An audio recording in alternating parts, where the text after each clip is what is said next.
Hello children, welcome back to Sony Vance class. We have started the grammar topic determiners in previous video.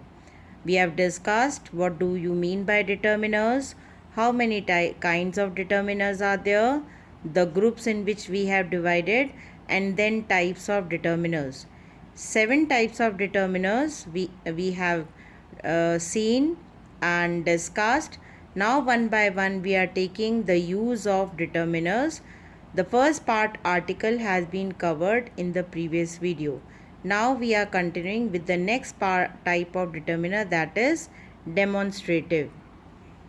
Demonstrative determiners are specific determiners. They are divided into two further category. One which is used to mention close object, and the other one the objects which are far away.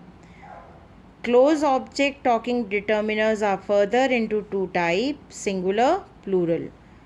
This is the determiner which points out singular close object, and these is the determiner which points out plural close object.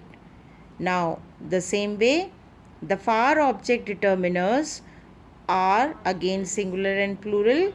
Singular determiner that indicates the far away object, and those determiner indicates the plural far away object. Now let's see the use of these determiners. This and that are used to indicate singular object to point out something specific in sentence. For example, I have read this book many times. Now this book indicates the book which is close to the speaker. That is used to avoid the repetition of the preceding noun. It also refers to the things which are far away from the speaker. For example, I have a red dress. I wore the red dress in party. Now here you can see that a red dress is a noun which is again repeated in the next sentence, which gives a odd feeling. So instead of this red dress repeating, we should use the determiner that. So your sentence should be, I have a red dress, I wore that in party. So that is used to avoid repetition also.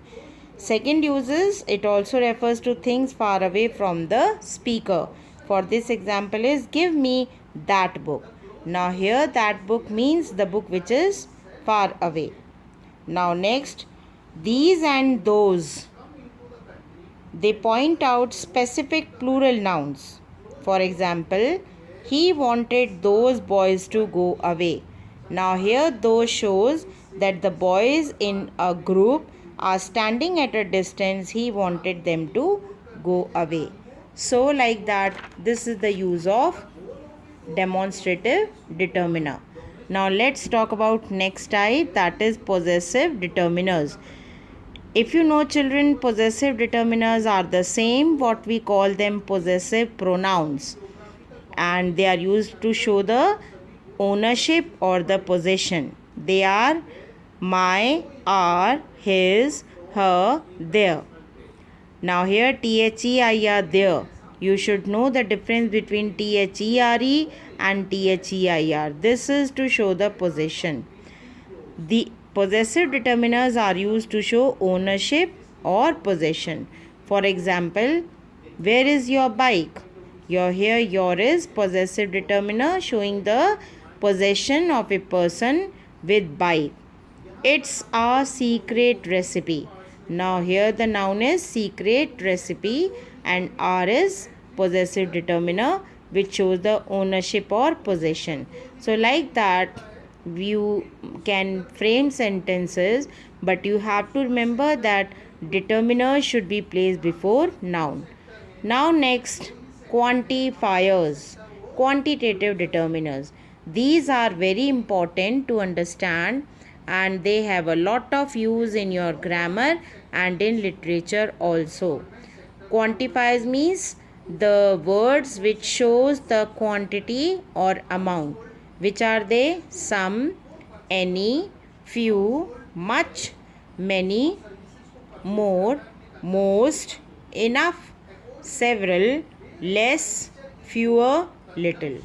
Now we will discuss one by one the use of all these quantifiers so that the concept is clear to you. Now let's continue the use of quantifiers. First one is some. Some is used in two ways. The first is it is used in affirmative sentences.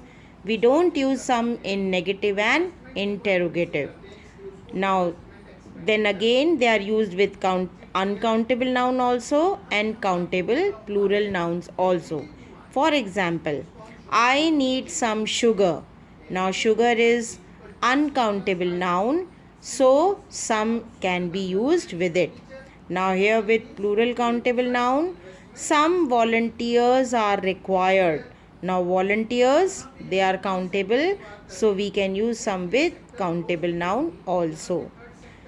Now, the exceptional use of some. We don't use in question sentences, but there is one exception. It can be used in a question when a positive reply is expected.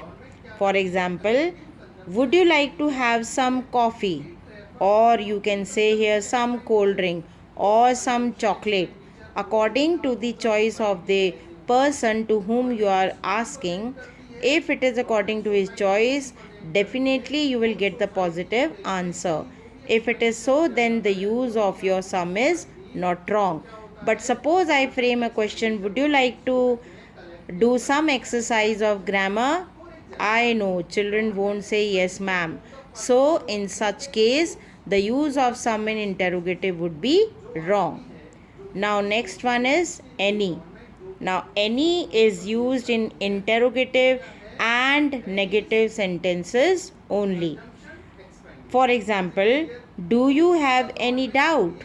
Now the type of sentence is interrogative, so we can use any before the noun doubt. Now negative, he doesn't have any money. Because it is negative, so we can use any before money, which is noun. Now see the exceptional case of any. It can be used in affirmative sentences only when the words like hardly, rarely, barely, scarcely. If they are in the positive sentences, then only we can use any. Why? Because these words themselves are negative expressions. For example, I hardly have any doubt in maths. Maths is generally the favorite subject of the students. If you ask them, they will say yes, we don't have doubt in maths, but we have doubt in English. Generally, they will say. So, because the word hardly is there, so we can use any. Otherwise, use of any in affirmative is totally wrong. Now let's move to the use of next determiner, quantifier, that is little. It is very important to understand. It is used in three ways: little, a little, the little. Before moving further, let me show you with this figure so that you may understand better. Now there is a glass in which you can see this much amount of water is there. Okay.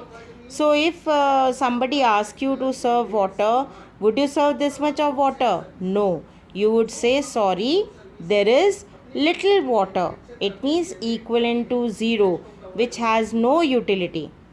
But then if you again serve that person with this much of water, although it's not sufficient, but still a person who is very thirsty, this much of quantity can be for a time being sufficient for that person. So you will say sorry, there is a little water if you want to drink. Now because he is deadly requiring water, he would say okay fine, let me take this much only. And when the same quantity is consumed by that person, that same quantity becomes the little. Little is used with uncountable nouns, refers to very less amount which is equivalent to 0. For example, there is little milk left. So in this sentence there is negative expression only. A little refers to small amount without emphasis. Means a quantity is there which is not which can be taken as in general. For example, I have a little milk in my coffee. Now the little refers to the small amount already mentioned before. For example, please add the little milk left with you to my coffee. So here this line shows already, which is mentioned before, is being asked to add. So in this way we use the little in different 3 types so that you can clearly understand what is the difference between these 3. Rest will continue in next video. Till then, take care. Goodbye.